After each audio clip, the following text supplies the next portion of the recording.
The year is 1711.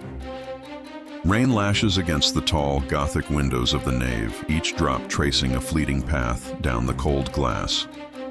In the cavernous heart of the church, a single unadorned coffin of plain wood rests upon a bier, a dark island in a sea of stone and shadow. A faint sound, a soft but insistent thump, breaks the rhythmic patter of the storm. It's barely there, a whisper of a beat against the wood. The camera closes in on the coffin's rough grain, then cuts sharply to the face of Thomas, the young sexton. His eyes are wide with terror, his lantern trembling in a hand that seems disconnected from his will. The knocking repeats. Thump, thump, thump. A soft, steady pulse that chills him to the bone, freezing him where he stands. Gathering a courage he did not know he possessed, Thomas forces his legs to move. He inches forward, his lantern casting a wild, dancing light that skitters across the ancient stone floor, making the shadows writhe like living things. As he circles the coffin, memories flicker through his mind like a dying candle flame. He sees the face of Alara, the woman now lying within, her life claimed by a sudden and peculiar illness that had left the village physician baffled. He remembers her quiet smile, the way she would tend to the church's small garden. The knocking suddenly stops. A profound, heavy silence descends upon the church, amplifying the sound of his own ragged breathing. Driven by a morbid curiosity he can't explain, Thomas leans in, pressing his ear against the cold, damp wood of the coffin. A deafening, violent bang, bang, bang explodes from inside, directly beneath his ear. The shock throws him backward and he scrambles away, his boots scraping against the stone as he falls in a heap on the floor. The sound from the coffin changes, escalating into a frantic, desperate pounding.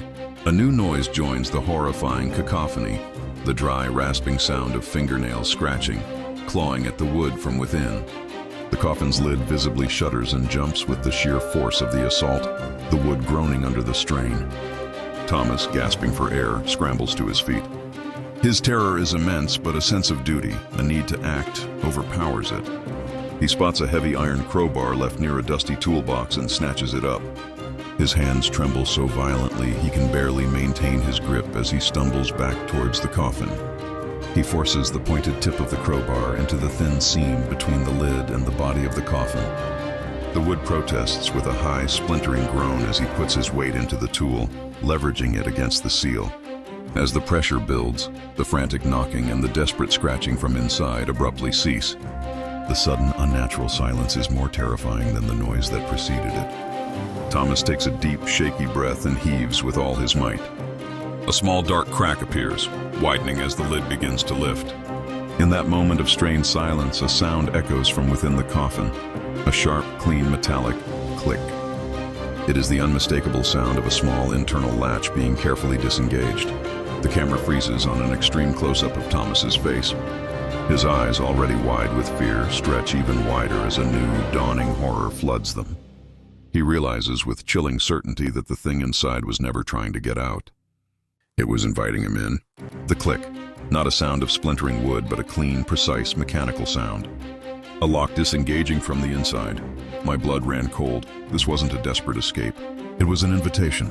Every instinct screamed to run, but the silence that followed was worse than the knocking. With a final groaning tear, I lifted the lid. There she was, Alara. Not a monster, but perfect. She lay as if in peaceful slumber. But my relief was short-lived, for my eyes were drawn to the object nestled beside her. It was a box, a clockwork marvel of impossible complexity. This, I knew with chilling certainty, was the source of the knocking. Driven by a force I couldn't name, I reached in. The moment my fingers brushed against the cold crystal, the world ended. The box whirred to life as the great church doors slammed shut, plunging us into darkness. A sickly green light pulsed from the device and a terrible pressure built in my chest. I felt a spectral coldness leave my body, a shimmering thread of my own spirit being pulled from me, drawn inexorably into the infernal machine. I tried to scream, but no sound came out. If you like horror stories, click like, follow, and subscribe.